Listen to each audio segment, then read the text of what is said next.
ಕಿಶನ್ ಗೋಪಾಲ್ ಗೌಡ್ರು ಬಂದಿದ್ದಾರೆ. ಅವ್ರಿಗೂ ಸಹ ನಮ್ಮ ಯುವ ಮುಖಂಡರು ಅವ್ರಿಗೂ ಸಹ ಸ್ವಾಗತವನ್ನು ಬಯಸ್ತಾ ಇದ್ದೀರಿ. ಬಿಜೆಪಿ ಯುವ ಮುಖಂಡರು ಅವರು ಸಹ ಬಂದಿದ್ದಾರೆ, ಅವ್ರಿಗೂ ಸಹ ನಾವು ಸ್ವಾಗತವನ್ನು ಬಯಸ್ತಾ ಇದ್ದೀರಿ. ರಘುಮೂರ್ತಿರವರಿಗೆ ಈ ಹಾರವನ್ನ ಅಂದ್ರೆ ಈ ಶಾಲುವನ್ನು ಹೊದಿಸಿ ನಮ್ಮ ಸ್ವಾಮಿಗಳಿಗೂ ಸಹ ಈ ಶಾಲುವನ್ನು ಹೊದಿಸಿ ಒಂದು ಚಿಕ್ಕ ಸನ್ಮಾನವನ್ನು ಮಾಡ್ತಾರೆ. ಹಾಗೆ ಈ ನಮ್ಮ ರಘುಮೂರ್ತಿಯವರಿಗೆ ಈ ಪುಷ್ಪ ಮಾಲಿಕೆ ನಮ್ಮ ರಾಜುರವರು ಅರ್ಪಿಸ್ತಾ ಇದ್ದಾರೆ. ಹಾಗೆ ಮಂಜಣ್ಣವರಿಗೂ ಸಹ ಈ ಮುಂದಿನ ದಿನಗಳಲ್ಲಿ ಎಲ್ಲ ರೀತಿಯಲ್ಲೂ ಅವರನ್ನು ಈ ಭಾಗದ ಜನರಿಗೆ ಅದು ಅದೃಷ್ಟ ಅನ್ನುವಂಥದ್ದು ಬಹುದೊಡ್ಡ ಸಂಕಲ್ಪ. ಮೊನ್ನೆ ನಮ್ಮ ಜಗದ್ಗುರುಗಳು ಕರ್ನಾಟಕ ರಾಜ್ಯ ಬಿಜೆಪಿ ರಾಜ್ಯದ ಅಧ್ಯಕ್ಷರಾದಂಥ ವಿಜಯೇಂದ್ರ ಅವರನ್ನ ಮುಖಾಮುಖಿ ಮಾಡಿಸಿ ಒಂದು ಕಾರ್ಯಕ್ರಮದಲ್ಲಿ ರಾಜು ಅವರನ್ನ ಭೇಟಿ ಮಾಡಿಸಿ ರಾಜು ಅವರ ಸಮಾಜಮುಖಿ ಚಿಂತನೆಗಳ ಬಗ್ಗೆ ಹೇಳಿದಾಗ ಬಹಳ ಆಶ್ಚರ್ಯ ಆಯಿತು ಅವರಿಗೆ, ವಿಜಯೇಂದ್ರ ಅವರಿಗೆ, ಮತ್ತೆ ಈ ಭಾಗದ ಶಾಸಕರ ಜೊತೆಗೆ. ಹಾಗಾಗಿ ರಾಜು ಅವರಿಗೆ ರಾಜಕಾರಣಕ್ಕೆ ಬರೋದ್ರಿಂದ ವೈಯಕ್ತಿಕವಾಗಿ ನಷ್ಟ, ನಮಗೆ ವೈಯಕ್ತಿಕವಾಗಿ ಲಾಭ. ಈ ಸಮಾಜ ಈ ಭಾಗ ಇದನ್ನ ಅರ್ಥ ಮಾಡ್ಕೋಬೇಕು.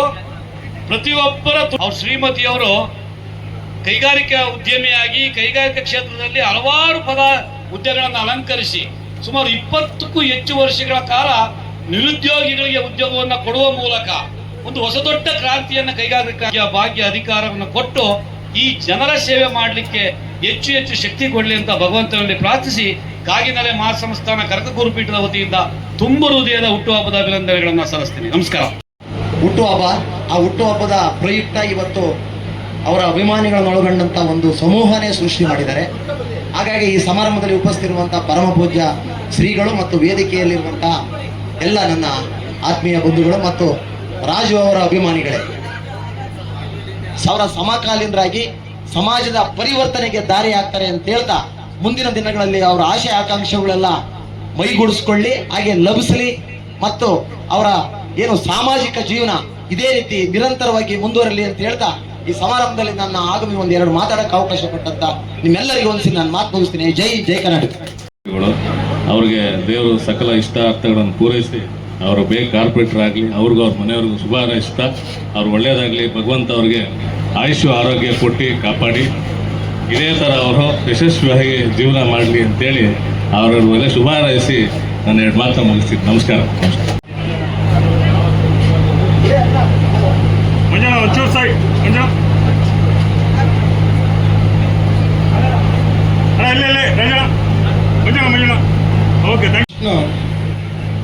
ಗುರುದೇವೋ ಮಹೇಶ್ವರ, ಗುರು ಸಾಕ್ಷಾತ್ ಪರಬ್ರಹ್ಮ, ತಸ್ಮೈ ಶ್ರೀ ಗುರುವೇ ನಮಃ. ಸತ್ಯವಂತವರ ಸಂಘವಿರಲು ತೀರ್ಥೇತಕ್ಕೆ, ನಿತ್ಯ ಜ್ಞಾನಿಯಾದ ಮೇಲೆ ಚಿಂತೆವೇತಕ್ಕೆ. ಹುಟ್ಟುತ್ತಲೇನೋ ತರಲಿಲ್ಲ, ಹೋಗುತ್ತಲೇನೋ ಶ್ರೀ ಹಠಯೋಗಿ ಕಾಳಪ್ಪ ಸ್ವಾಮಿಯನ್ನು ನನ್ನ ಹೃದಯ ಮಂದಿರದಲ್ಲಿ ಸ್ಮರಿಸಿಕೊಂಡು ಇವತ್ತಿನ ದಿನ ಕಿಶೋರ್ ಗೌಡ್ರೆ ತಾವೆಲ್ಲರೂ ಕೂಡ ಬಂದಿರತಕ್ಕಂಥದ್ದು ನಮ್ಮ ರಾಜುಗೌಡರಿಗೆ ಇವತ್ತೇನು ಕೆಳಮಟ್ಟದಲ್ಲಿ ಕಾರ್ಯವನ್ನು ನಿರ್ವಹಿಸ್ತಾ ಇದ್ದಾರೆ ಅಂತವರೆಲ್ಲರನ್ನು ಗುರುತಿಸಿ ಅವರಿಗೆ ಏನಾದರೂ ಸಹಾಯ ಸಹಕಾರ ಮಾಡುತ್ತದೆ ಅನ್ನೋ ಕಲ್ಪವೃಕ್ಷ. ಇವತ್ತು ಹಸಿವು ಹಾಲು ಕರ್ದಲ್ಲಿ ಯಾವ ರೀತಿ ಹಾಲು ಬರ್ತದೋ ಆ ರೀತಿ ಇವತ್ತು ರಾಜು ಅವರು ಅದು ಕರೆದುಕೊಳ್ಳತಕ್ಕಂಥ ಇದನ್ನು ನಾವು ಎಲ್ಲರೂ ಕೂಡ ಬೆಳೆಸ್ಕೊಳ್ಬೇಕು. ಯಾಕಂದ್ರೆ ರಾಜು ಅವರು ಯಾವ ರೀತಿ ಇದ್ದಾರಪ್ಪ ಅಂದ್ರೆ ತಾವೆಲ್ಲರೂ ಕೂಡ ಹಾರೈಸ್ತಾ ಇದ್ದೀರಾ. ಅವರ ಹುಟ್ಟುಹಬ್ಬದ ಪ್ರಯುಕ್ತ ತಮ್ಮೆಲ್ಲರ ಆಶೀರ್ವಾದ ಎಲ್ಲ ರಾಜು ಮತ್ತು ದಂಪತಿಗಳ ಮೇಲೆ ಇರಲಿ ಅಂತ ಆಶಿಸ್ತಾ ನನ್ನ 2 ನುಡಿಗಳನ್ನು ಮುಗಿಸ್ತೇನೆ.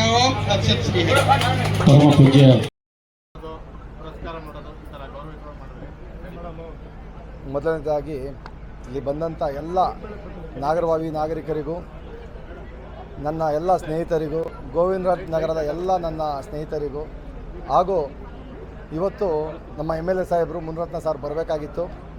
ಅವ್ರಿಗೆ ಕೋರ್ಟಲ್ಲಿ ಸ್ವಲ್ಪ ಕೆಲಸ ಇರೋದ್ರಿಂದ ಡಿಲೇ ಆಗಿದೆ ಬರೋದಕ್ಕೆ. ಅವ್ರು ಖಂಡಿತ ಬರ್ತಾರೆ. ಹಾಗೆಯೇ ನಮ್ಮ ಉಮೇಶ್ ಶೆಟ್ಟಿ ಅಣ್ಣವರು ಮತ್ತು ನಮ್ಮ ಕಿಶನ್ ಗೌಡರು, ನಾನಾ ನಾಯಕರು ಬಂದಿದ್ದರು ಇವತ್ತು. ನಮ್ಮ MLA ಜಯರಾಮಣ್ಣವರು, ಸ್ವಾಮಿ ಅಣ್ಣವರು ಪ್ರತಿಯೊಬ್ಬರು ಬಂದು ಆಶೀರ್ವಾದ ಮಾಡಿದ್ದಾರೆ. ಇದಕ್ಕೆ ನಮಗೆ ಹೆಮ್ಮೆ ಆಗುತ್ತೆ ಮೊದಲನೇದಾಗಿ. ಯಾಕೆ ಅಂತಂದರೆ ಇಂಥ ದೊಡ್ಡ ಗಣ್ಯ ವ್ಯಕ್ತಿಗಳು ನನ್ನನ್ನು ಗುರುತಿಸಿ ನನ್ನ ಒಂದು ಹುಟ್ಟಿದಬ್ಬ ಸಾರ್ಥಕವಾಗೋದಕ್ಕೆ ಒಂದು ಕಾರಣಕರ್ತರು ಅನ್ನೋದಕ್ಕೆ ತಪ್ಪಾಗಲ್ಲ. ಎಲ್ಲರೂ ಸಹ ಬಂದು ನನಗೊಂದು ಆಶೀರ್ವಾದ ಮಾಡಿ ನನ್ನ ಮೇಲಿರೋ ಪ್ರೀತಿ ಎಷ್ಟಿದೆ ಅವರಿಗೆ ನನ್ನ ಮೇಲೆ ಅಂತ ಅವರು ಇವತ್ತು ತೋರಿಸ್ಕೊಟ್ಟಿದ್ದಾರೆ. ಎಲ್ಲರಿಗೂ ಸಹ ನಮ್ಮ ಮುನ್ರತ್ನಣ್ಣ ಆಗಿರ್ಬೋದು, ಉಮೇಶ್ ಶೆಟ್ಟಿ ಅಣ್ಣ ಆಗಿರ್ಬೋದು, ನಮ್ಮ ಜಯರಾಮಣ್ಣ ಆಗಿರ್ಬೋದು, ಸ್ವಾಮಿ ಅಣ್ಣ ಆಗಿರ್ಬೋದು, ಪ್ರತಿಯೊಬ್ಬರಿಗೂ ಸಹ ನಾವು ನಮ್ಮ ಕುಟುಂಬದವರು, ನಮ್ಮ ಸ್ನೇಹಿತರು ಎಲ್ಲರೂ ಸಹ ಅವರಿಗೆ ಧನ್ಯವಾದ ಹೇಳ್ತೀವಿ. ಇವತ್ತು ಒಂದು ಕಾರ್ಯ ಯಶಸ್ವಿಯಾಗಿ ಕಾರಣ ಎಲ್ಲ ನನ್ನ ಸ್ನೇಹಿತರು. ಈ ಥರ ಪ್ರತಿ ವರ್ಷವೂ ಸುಮಾರು ನನಗೆ ತಿಳಿದಾಗೆ ಒಂದು 18-20 ವರ್ಷದಿಂದ ನನ್ನ ಸ್ನೇಹಿತರು ಮುಂದೆ ನಿಂತು ದಿನ ರಾತ್ರಿ ಅನ್ನದೇ ನಾನಾ ಕಾರ್ಯಕ್ರಮಗಳನ್ನು ಮಾಡ್ತಾಯಿದ್ರು. ಅದು ವಿಭಿನ್ನವಾಗಿತ್ತು. ಕಾರಣ ಏನಂದರೆ ಅದು ಫ್ರೆಂಡ್ ಸರ್ಕಲಲ್ಲಿ ನನ್ನ ಗುರುತಿಸಿ ನನ್ನ ಫ್ರೆಂಡಾಗಿ ಒಂದು ಟ್ರೀಟ್ ಮಾಡ್ತಾಯಿದ್ರು.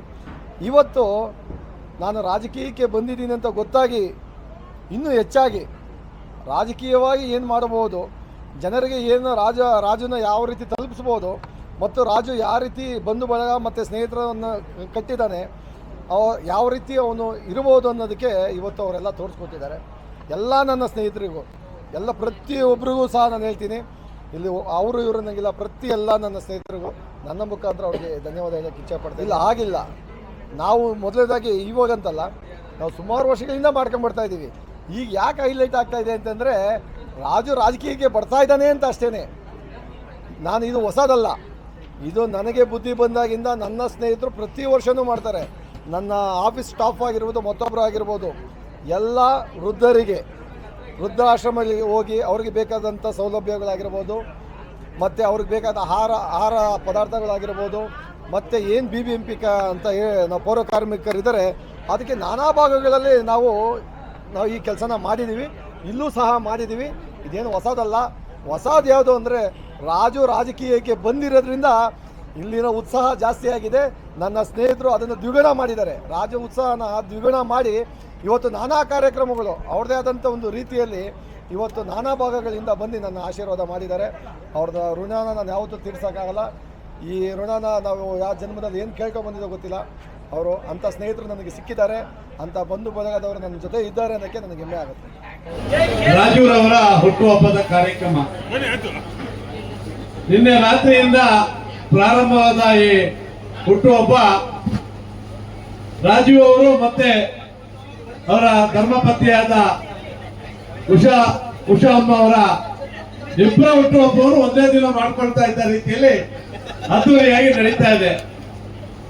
ಭಗವಂತ ಅವರಿಗೆ ಇನ್ನಷ್ಟು ಹೆಚ್ಚಿನ ಶಕ್ತಿ ಕೊಟ್ಟು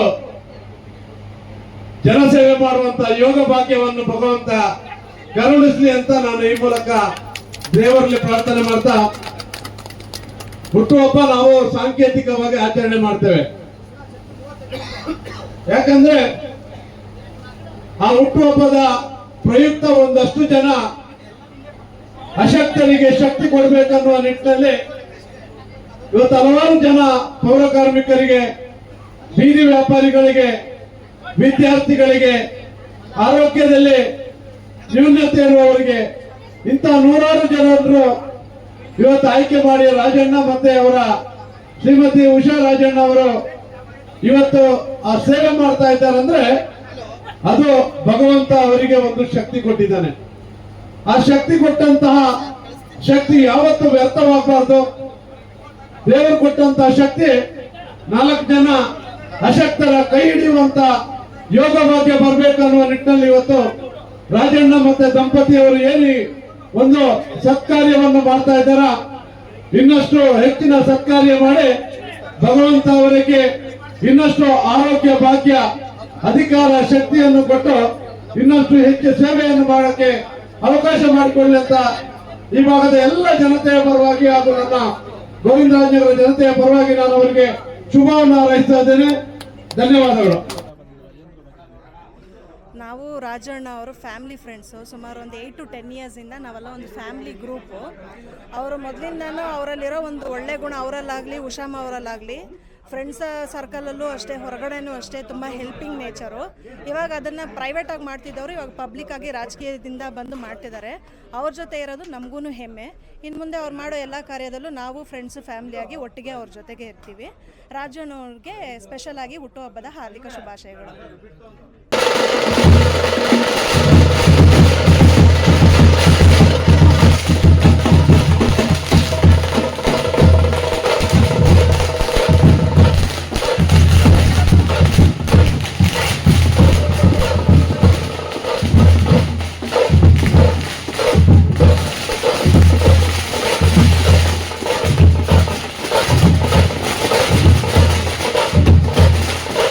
ಹುಟ್ಟುಹಬ್ಬವನ್ನು ಎಲ್ಲ ನಾಗರಿಕರು ಬಂದು ಅದ್ಧೂರಿಯಾಗಿ ಆಚರಿಸಿದ್ದಾರೆ.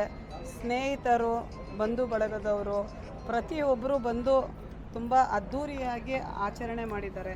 ಅದಕ್ಕೆ ನಮಗೆ ತುಂಬ ಸಂತೋಷ ಆಗಿದೆ, ಹೆಮ್ಮೆನೂ ಇದೆ. ಈ ಕಾರ್ಯಕ್ರಮನ ನಾವು ಮಾಡಬೇಕು ಅಂತ ಅಫಿಷಿಯಲ್ ಆಗೇನು ಮಾಡ್ತಾ ಇರಲಿಲ್ಲ. ಬ್ಯಾಕ್ ಎಂಡಲ್ಲಿ ನಾವೆಲ್ಲ ಥರದ ಕಾರ್ಯಕ್ರಮಗಳು ಮಾಡ್ತಾ ಬರ್ತಿದ್ರಿ. ಈ ಸತಿ ರಾಜಕೀಯವಾಗಿದ್ದೀರಿ ಅನ್ನೋದಕ್ಕೋಸ್ಕರ ಅಷ್ಟೇ ವೇದಿಕೆ ಮಾಡಿ ವೇದಿಕೆ ಮುಖಾಂತರ ಜನಕ್ಕೆ ತಲುಪಿಸ್ತಾ ಇದ್ರಿ. ಈಗ ಪ್ರತಿ 2008ನೇ ಇಸ್ವಿಯಿಂದನೂ ಇವತ್ತಿನ ತನಕನೂ ರಾಜುವರ ಬರ್ತಡೇ ದಿನಕ್ಕೂ ಜನಸಂಖ್ಯೆ ಜಾಸ್ತಿ ಆಗ್ತಿದ್ದಾರೆ, ಅವ್ರ ಅಭಿಮಾನಿಗಳು ಜಾಸ್ತಿ ಆಗ್ತಿದ್ದಾರೆ, ಅವರು ಅಭಿಮಾನಿ ಬಳಗ ಜಾಸ್ತಿ ಆಗ್ತಾ ಇದೆ. ಹಾಗಾಗಿ ಇವತ್ತೊಂದು ಏನು ನೀವೆಲ್ಲ ನೋಡಿದ್ರಿ, ಅದು ಬಂದಿರುವಂಥ ನಮ್ಮ ಟೀಮ್ ಪೂರ್ತಿ ಎಲ್ಲರಿಗೂ, ಎಲ್ಲರ ಹೆಸರು ತೊಗೊಂಡ್ರೆ ತುಂಬ ದೊಡ್ಡ ಪಟ್ಟಿ ಇದೆ. ಹಾಗಾಗಿ ನಮ್ಮ ಎಲ್ಲ ಟೀಮಿನವ್ರಿಗೂ ಧನ್ಯವಾದಗಳನ್ನ ಹೇಳಕ್ಕೆ ಇಷ್ಟಪಡ್ತೀನಿ. ಹೋರಾಟ ಮಾಡ್ತಿದ್ದಾರೆ 54%. ಅದರದ ಸಲುವಾಗಿ ನಾವು ಕೂಡ ಹೋರಾಟ ಮಾಡ್ತಿದ್ದೀರಿ. ನಮಗೂ ಕೂಡ ಸಿಕ್ಕಿದ್ರೆ ಮುಂದಿನ ದಿವಸದಲ್ಲಿ ಅವಕಾಶ ನಾವು 1-2 ಕೆಲಸಗಳು ಹೆಚ್ಚಿಗೆ ಮಾಡೋ ಅಷ್ಟು ಕೆಪಾಸಿಟಿ ನಮ್ಮ ಹೆಣ್ಮಕ್ಳುಗಳಲ್ಲಿದ್ದಾರೆ. ಹೆಣ್ಮಕ್ಳು ಹೊರಗಡೆ ಬರಬೇಕು ಅನ್ನೋ ಸಲುವಾಗಿಯೇ, ಈಗ ರಾಜಕೀಯವಾಗಿ ಕೂಡ ಹೆಚ್ಚಿನ ಜನ ಬರಬೇಕು ಅನ್ನೋ ಸಲುವಾಗಿಯೇ ಈ ಮೀಸಲಾತಿಗಳನ್ನು ಕಂಪಲ್ಸರಿ ಮಾಡಬೇಕು ಅಂತ ನಾವು ಎಲ್ಲರ ಹತ್ರ ಬೇಡ್ಕೊಳ್ತೀವಿ. ತಾವು ವಾರ್ಡ್ಗಳಿಗೆ ವೀಕ್ಷಣೆಗೆ ಅಂತ ಹೋದಾಗ ಮಹಿಳೆಯರಿರ್ಬೋದು ಮತ್ತು ಸಾರ್ವಜನಿಕರಿರ್ಬೋದು ಯಾವ ರೀತಿ ಸಮಸ್ಯೆಗಳು ಕಂಬಳಿ ಹಂಚ್ಕೊಳ್ತಾರೆ ಮೇಡಮ್? ಈಗ ನಾವೇನು ಈಗ ಓಡಾಡ್ತಿದ್ದೀರಿ ರಸ್ತೆಯಲ್ಲಿ, ಎಲ್ಲ ಇಲ್ಲಿನ ನಾಗರಿಕರು ಕೇಳೋದು ಓನ್ಲಿ ಬೇಸಿಕ್ ನೀಡ್ಸು. ಏನು ನಮಗೆ ದಿನನಿತ್ಯದ ಬೇಸಿಕ್ಕು, ತಾರು, ರೋಡ್ಸ್ ಪ್ರಾಪರಾಗಿರಬೇಕು, ಸ್ಟ್ರೀಟ್ ಲೈಟ್ಸ್ ಕರೆಕ್ಟಾಗಿರಬೇಕು, ಜೊತೆಗೆ ಮರಗಳು ಈಗೇನಂದರೆ ಯಾವ ಕಾರ್ ಮೇಲೆ ಅಂದರೆ ಬಿದ್ದು ಗಾಜು ಹೊಡೆದೋಗ್ತಾ ಇದೆ, ಎಲ್ಲಂದಲ್ಲಿ ಮಕ್ಕಳ ಮೇಲೆಲ್ಲ ಬಿದ್ದು ಏಟಾಗ್ತಾ ಇದೆ. ಹಾಗಾಗಿ ಈಗ ಆ ಥರದ್ದು ಬೇಸಿಕ್ ನೀಡ್ಸ್ ಏನಿದೆ ಆ ಥರದ್ದೇ ಜನ ಕೇಳ್ತಾ ಇದ್ದಾರೆ. ಈಗ ಆ ಥರದ ಬೇಸಿಕ್ ನೀಡ್ಸ್ನ ನಾವು ಎಷ್ಟು ಫುಲ್ಫಿಲ್ ಮಾಡಿಕೊಡ್ತೀರ ಅಷ್ಟು ಒಳ್ಳೆಯದು ಅಂತ ಕೇಳ್ಕೊಳ್ತೀನಿ. Thank you.